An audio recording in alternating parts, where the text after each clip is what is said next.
Il y a très longtemps, c'est ce que dit en tout cas l'histoire, plusieurs nobles anglais, dans leurs plus beaux habits, participaient à une chasse à courre au renard. Et c'est ainsi que dans leur déplacement, ils se sont retrouvés devant une barrière fermée. Et à côté de cette barrière se trouvait un jeune garçon. « Ouvre la porte !» ordonna le leader du groupe. « Non !» répondit le jeune garçon. « Cette propriété appartient à mon père et il m'a ordonné de garder cette porte fermée et de ne l'ouvrir à personne. » Piqué dans sa fierté, le leader du groupe répondit « Ouvre la porte, mon garçon. Sais-tu qui je suis ?»« Non, monsieur, » répondit le garçon. « Je suis le duc de Wellington, proclama le leader du Bonfait des chasseurs. » Sans être impressionné, le jeune garçon répondit « Monsieur, le duc de Wellington est un héros dans ce pays. Et il ne me demandera jamais de désobéir à mon père. » Sur ce, les cavaliers firent demi-tour. J'aimerais ce matin réfléchir et méditer avec vous à partir d'un texte qui parle d'obéissance. D'obéissance à Dieu comme étant ce que Dieu attend de chacune de ses créatures, de chacun de ses enfants. Une obéissance, quelles que soient les circonstances, à l'instar de celle du jeune homme dans notre histoire. Et je vous propose de lire avec moi un texte qui se trouve dans l'Ancien Testament, dans le livre de Samuel. Je lis dans le livre de Samuel, chapitre 15, à partir du verset 10. 1 Samuel, chapitre 15, à partir du verset 10 jusqu'au verset 23. C'est un long texte, mais qui semble nécessaire de lire parce que lorsqu'on enlève un texte de son contexte, on en fait un prétexte. Verset 10. 1 Samuel, chapitre 15, verset 10. L'Éternel adressa la parole à Samuel et lui dit « Je me repens d'avoir établi Saül pour roi, car il se détourne de moi et il n'observe point mes paroles. » Samuel fut irrité et il cria à l'Éternel toute la nuit. Il se leva de bon matin pour aller au-devant de Saül. Et on vint lui dire, Saül est allé à Carmel, et voici, il s'est érigé un monument. Puis il s'en est retourné, et passant plus loin, il est descendu à Gilgal. Samuel se rendit auprès de Saül, et Saül lui dit, sois béni de l'Éternel, j'ai observé la parole de l'Éternel. Samuel lui dit, qu'est-ce donc ce bêlement de brebis qui parvient à mes oreilles, et ce mugissement de bœuf que j'entends? Saül répondit, ils les ont emmenés de chez les Amalécites parce que le peuple a épargné les meilleures brebis et les meilleurs bœufs, afin de les sacrifier à l'Éternel ton Dieu, et le reste nous l'avons dévoué par interdit. Samuel dit à Saül, arrête, et je te déclarerai ce que l'Éternel m'a dit cette nuit. Et Saül lui dit, parle. Samuel lui dit, lorsque tu étais petit à tes yeux, n'es-tu pas devenu le chef des tribus d'Israël? Et l'Éternel ne t'a-t-il pas oint pour que tu sois roi sur Israël? L'Éternel t'avait fait partir en disant, va et dévoue par interdit ces pécheurs, les Amalécites. Tu leur feras la guerre jusqu'à ce que tu les aies exterminés. Verset 19. Pourquoi n'as-tu pas écouté la voix de l'Éternel?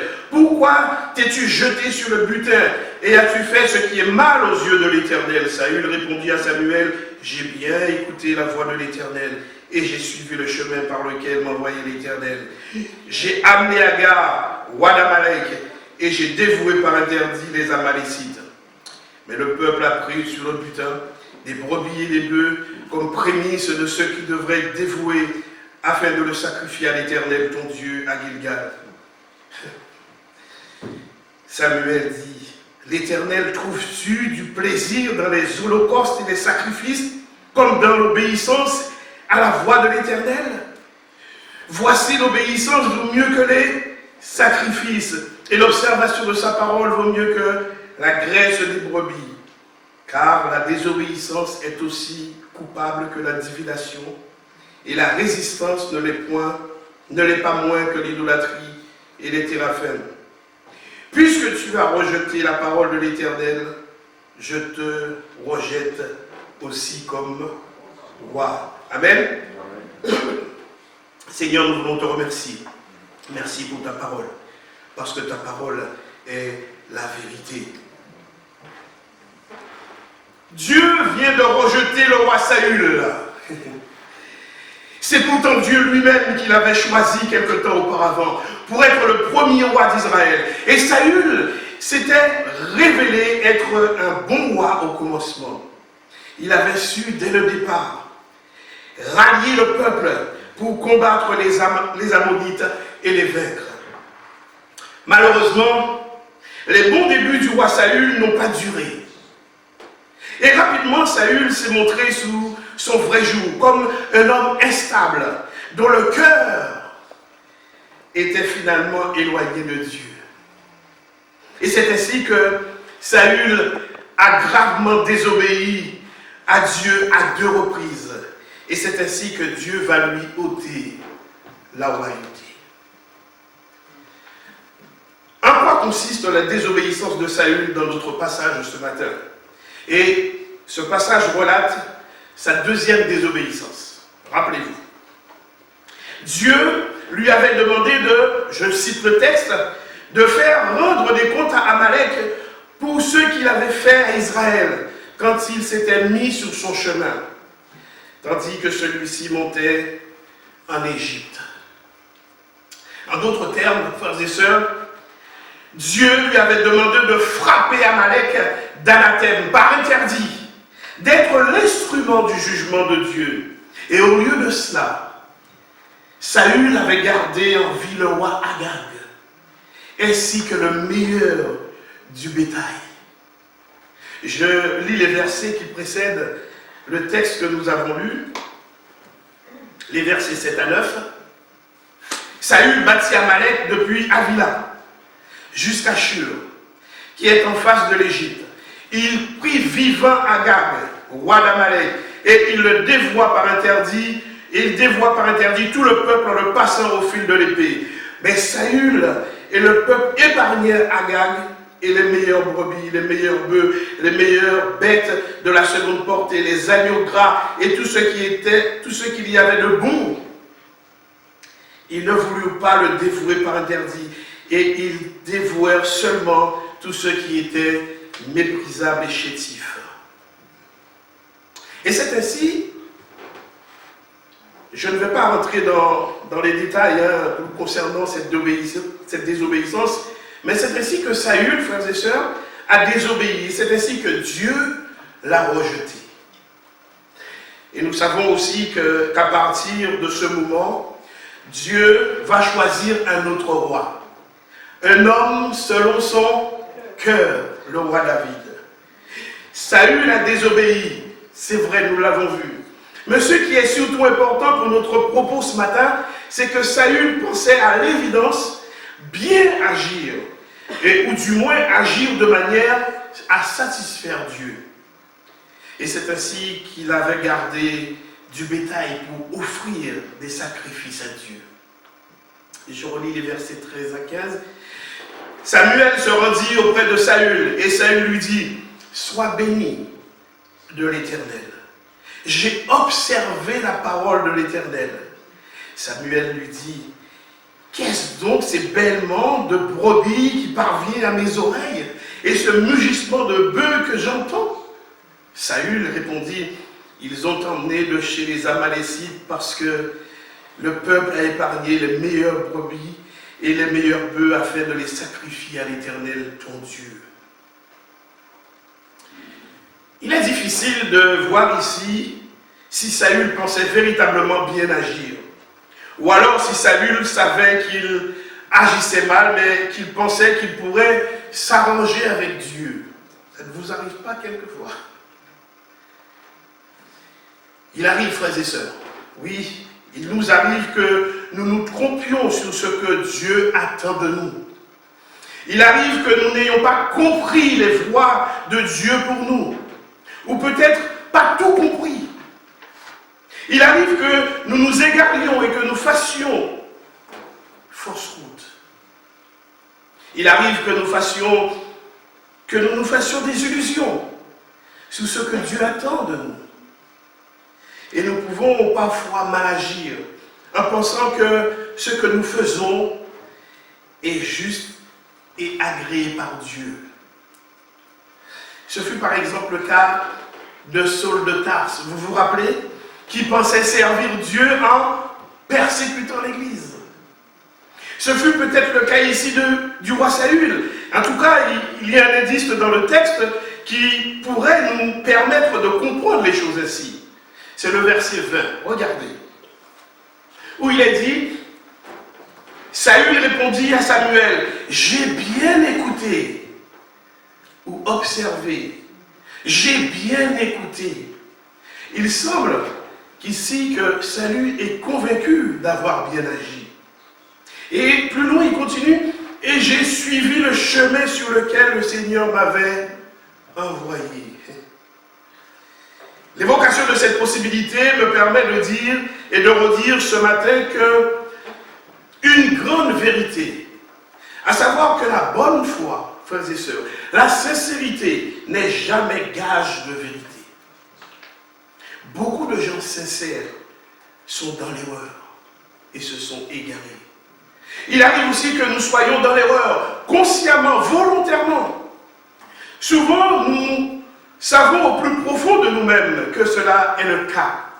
L'Esprit de Dieu en nous met le doigt sur ce qui ne va pas. Nous le savons, mais nous continuons dans cette voie. Et parfois, il arrive que nous persistions quand même dans cette mauvaise voie. Parce que nous sommes pécheurs. Et nous restons pécheurs, même si Dieu nous a fait grâce. Pourquoi? Parce que l'esprit est bien disposé, mais la chair est faible. Pourquoi? Parce que parfois nous tombons dans l'erreur de penser que nous pouvons nous arranger avec Dieu. Pourquoi? Parce qu'il est facile dans la vie chrétienne aussi de penser que la fin justifie les moyens. Il est si facile et si arrangeant parfois de penser que ce qui compte avant tout c'est le résultat. C'est l'objectif à atteindre. Et peu importe le compromis qu'il faut faire pour y arriver. Et c'est ainsi que parfois le chrétien, alors qu'il a un objectif louable en soi, alors qu'il a de bonnes intentions, se retrouve à désobéir à Dieu, pensant peut-être que l'Éternel est une sorte d'ami avec qui il peut marchander. J'aimerais vous donner ici un exemple personnel que j'ai partagé avec un groupe de jeunes en Guadeloupe. J'avais parlé de délivrance. C'était le thème que je voulais parler ce matin, mais le Seigneur a changé les plans. J'avais parlé de délivrance et il y a de cela environ 25 ans. Et quand Dieu m'a délivré de ma folie et qu'il m'a fait grâce, tout de suite et très rapidement, j'ai eu à cœur de témoigner de ma foi, de ce que Dieu avait fait de moi à tous mes amis peu fréquentables. J'étais plein de zèle, frères et sœurs. J'étais prêt à déplacer les montagnes. Il fallait qu'ils sachent ce que Dieu avait fait dans ma vie. Mais dites-moi, n'est-ce pas une intention louable? N'est-ce pas obéir à Dieu que de témoigner sa foi? Le problème, c'est qu'à ce moment-là, je n'étais pas prêt. Ma foi n'était pas affermie. Le problème, c'est que m'engager dans cette voie-là, à ce moment-là, risquait de m'emmener à faire certains compromis. Des compromis, je dois le reconnaître, qui trouvaient une place, un certain écho favorable dans l'ambiguïté de mon cœur et de mes intentions. Et c'est ainsi que j'ai revu mes années de l'époque. C'est ainsi que j'ai témoigné de ma foi. Et c'est ainsi que je me suis laissé aller à quelques exceptions. Mais n'est-ce pas, pour la bonne cause, le salut de quelqu'un n'est-il pas plus important que quelques écarts de conduite? Dieu ne saurait-il pas faire la part des choses? La vérité, frères et sœurs, c'est que dans la vie chrétienne, dans notre relation à Dieu, dans notre obéissance à Dieu, la fin ne justifie jamais les moyens. L'obéissance à Dieu, l'obéissance que Dieu attend de nous n'est jamais la géométrie variable. Ce que Dieu veut et ce qu'il veut toujours, c'est notre cœur tout entier. Et ce qu'il déteste le plus, peut-être par-dessus tout, c'est le cœur double, le cœur partagé, le cœur hypocrite. Non, la fin ne justifie pas les moyens. Non, notre obéissance ne doit pas dépendre de l'objectif à atteindre, aussi louable soit-il. Nous devons toujours nous souvenir que c'est Dieu, et Dieu seul, qui est toujours le seul garant des résultats. Prendre cela dans nos mains, frères et sœurs, c'est vouloir se substituer à Dieu. La seule chose que Dieu nous demande, c'est notre obéissance. C'est lui qui fera le reste. Alors oui, parfois, sous couvert d'objectifs louables, nous pouvons désobéir à Dieu et nous nous autorisons à désobéir à Dieu. C'est plutôt ça. Pire, nous la méprisons. Nous méprisons le prix payé par Dieu, c'est-à-dire la vie de son Fils unique pour nous offrir sa grâce, qui elle seule couvre tous nos péchés et toutes nos désobéissances. Dans les arrangements possibles, il y a aussi tout ce que nous pensons pouvoir faire valoir devant Dieu.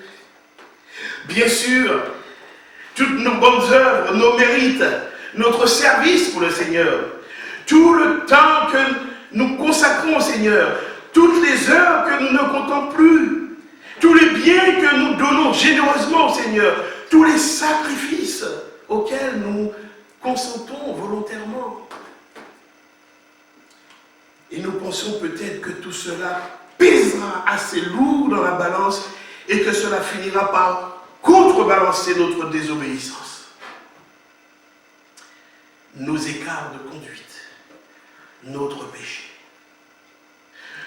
Nous pouvons parfois nous illusionner, perdre notre lucidité et finir par croire que notre bon et fidèle service nous donne droit, ou plutôt nous donne des droits devant Dieu, des privilèges, des passe-droits, des compensations, et de dire que le Seigneur, et oui, le Seigneur comprendra. Et pourtant, quand nous avons obéi plutôt à Dieu, nous n'avons fait rien d'autre que notre devoir. Nous n'avons fait rien d'autre que de tenir notre rang de créature.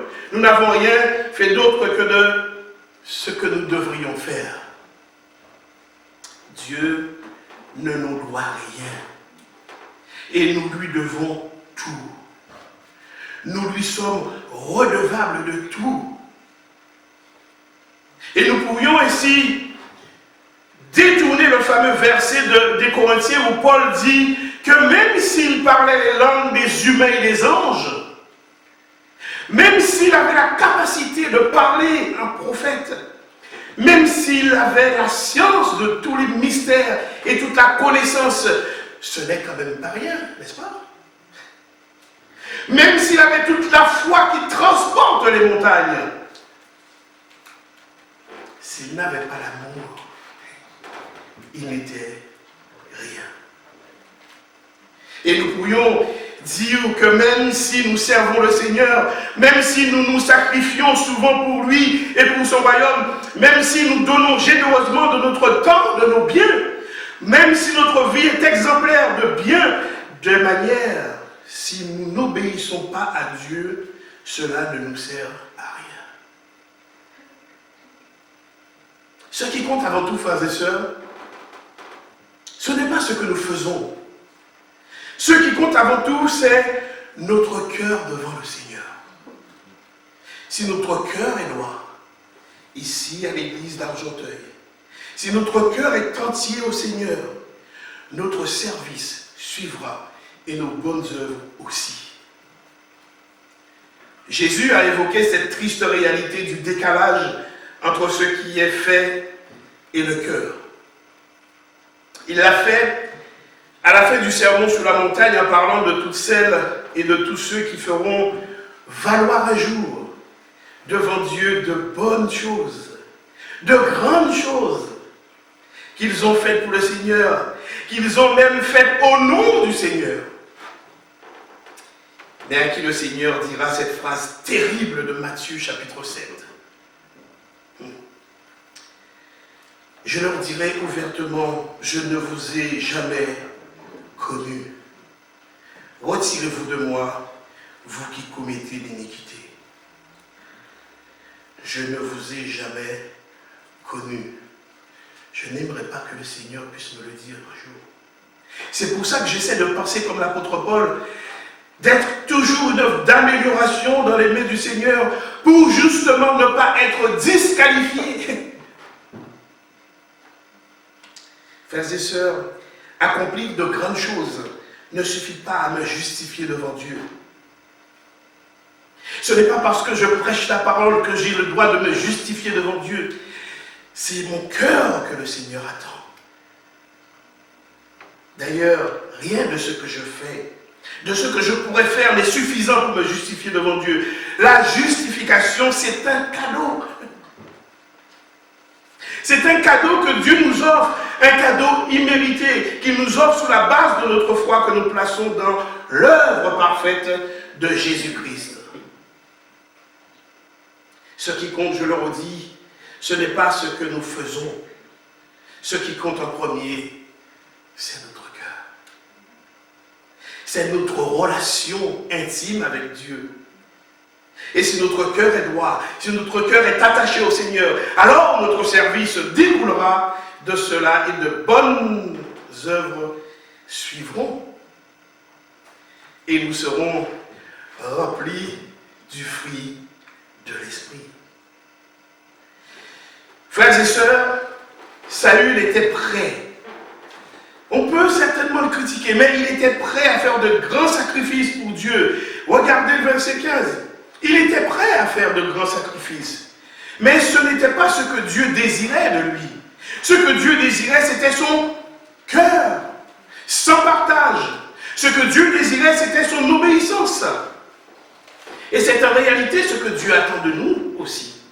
Et ce que Dieu exige de nous et de tout homme sous cette terre. Il exige de nous notre soumission à sa volonté. Mais depuis la chute, depuis la désobéissance d'Adam et Ève, l'homme n'est plus en capacité de faire pleinement et parfaitement la volonté de Dieu. La désobéissance de nos premiers parents a faussé la donne. Elle a mis le germe de l'insoumission à Dieu au plus profond de nous-mêmes. Et notre cœur est devenu tortueux par-dessus tout, dit l'Écriture. Et par nature, nous sommes des enfants rebelles. Nous sommes des enfants rebelles à Dieu qui suivent leur propre voie. Seule la parfaite obéissance du Christ pouvait rétablir cette communion perdue. Seule la parfaite obéissance du Christ jusqu'à la mort de la croix pouvait nous offrir un cœur nouveau. Seule la parfaite obéissance du Christ pouvait satisfaire la justice de Dieu et ainsi nous offrir par la justice du Christ, par la foi, comme le cadeau de son amour pour nous. C'est ainsi que le croyant qui met sa foi à l'œuvre parfaite du Christ, à sa parfaite obéissance, devient une nouvelle créature et reçoit un cœur nouveau, un cœur régénéré, un cœur purifié. Et c'est ainsi que s'accomplit cette parole de l'Ancien Testament. Je cite ici le prophète Ézéchiel. qui parle de l'œuvre de transformation intérieure que Dieu allait accomplir pour son peuple et pour tous ceux qui mettraient leur foi dans le Messie. Je répandrai sur vous une eau pure et vous serez purifiés. Je purifierai toutes vos souillures et toutes vos idoles. Je vous donnerai un cœur nouveau et je mettrai en vous un esprit nouveau. J'ôterai de votre corps le cœur de pierre et je vous donnerai un cœur de chair. Je mettrai mon esprit en vous et je ferai en sorte que vous suivriez mes ordonnances et que vous observiez et pratiquiez mes lois. L'homme n'a rien inventé dans le médical. Il y a là la première chirurgie cardiaque à cœur ouvert. Un cœur nouveau. Quelle grâce merveilleuse de Dieu pour nous.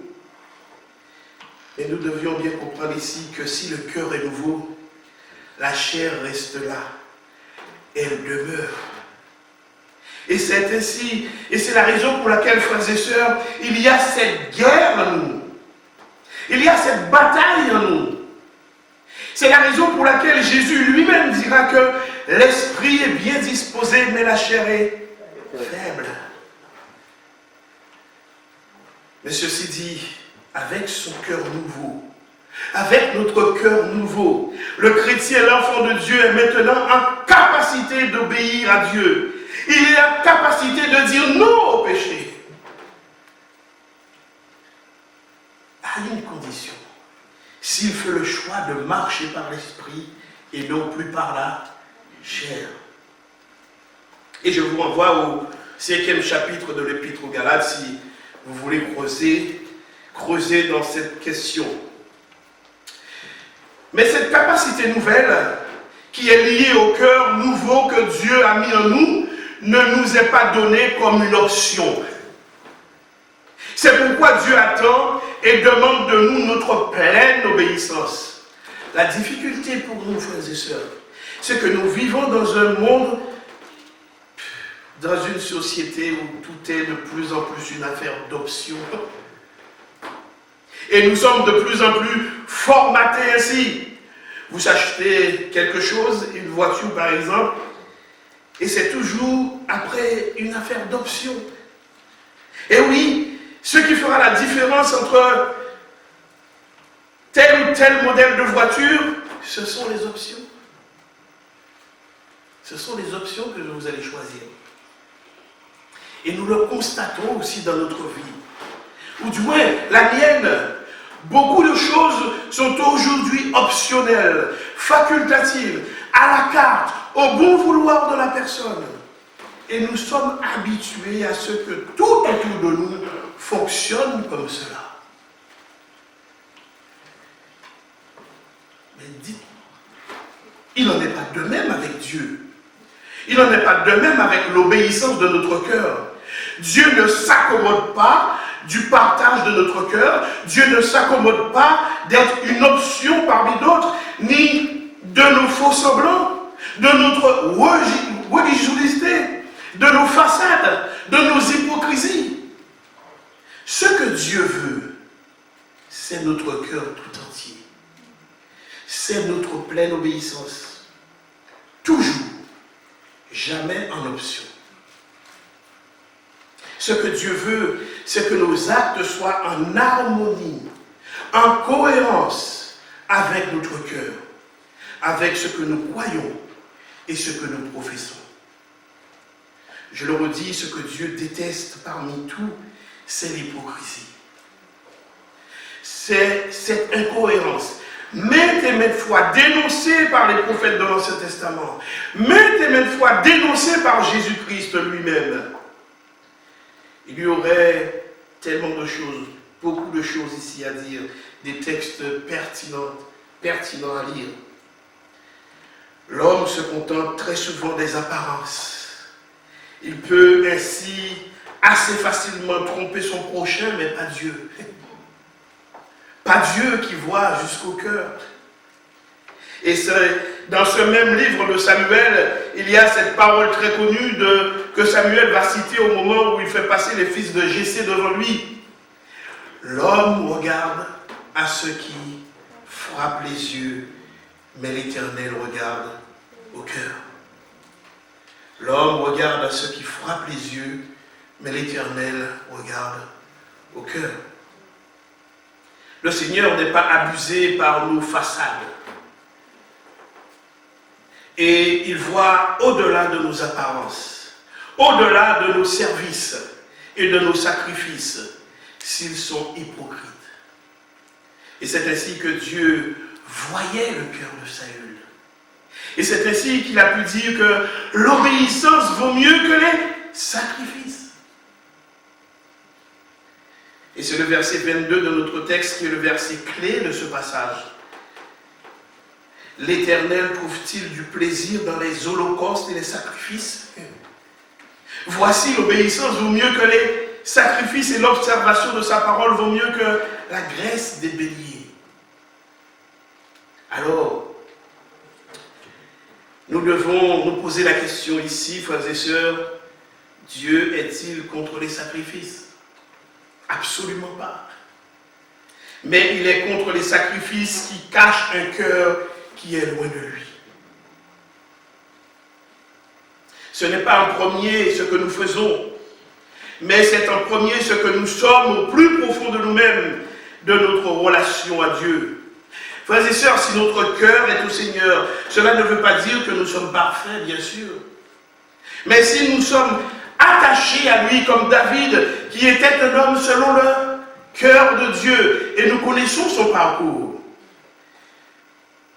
Malgré son parcours, il est dit qu'il était pleinement attaché au Seigneur, et c'est cela qui était important. C'était un homme selon le cœur de Dieu. J'aimerais terminer simplement ce matin en soulignant que ce texte et ce message nous amènent à observer une grande vigilance que nous devons exiger jour après jour dans notre vie. Celle de garder notre cœur. Celle de garder notre cœur, oui, garder notre cœur plus que toute autre chose.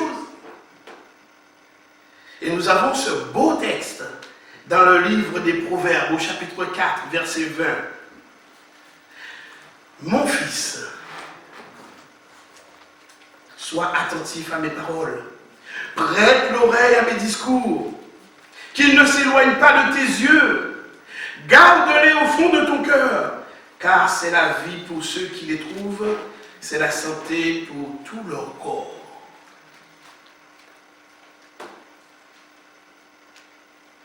Et puis le verset 23, garde ton cœur plus que toute autre chose, car de là viennent les sources de la vie. Amen. Amen. Garde ton cœur plus que toute autre chose. C'est vraiment cela qui compte pour nous, frères et sœurs. C'est cela que j'aimerais vous laisser ce matin. De tout ce qui a été dit, l'avez-vous, l'avons-nous compris? Y veillons-nous dans notre propre vie? Peut-être nous pouvons en faire un objectif pour cette semaine. Et le Seigneur veut nous aider à le faire. La barre est un peu haute, c'est vrai, je vous l'accorde. Mais avec le secours, avec son secours, le secours de Dieu, nous pouvons y arriver. Avec Dieu, nous pouvons faire des exploits. Nous en sommes capables.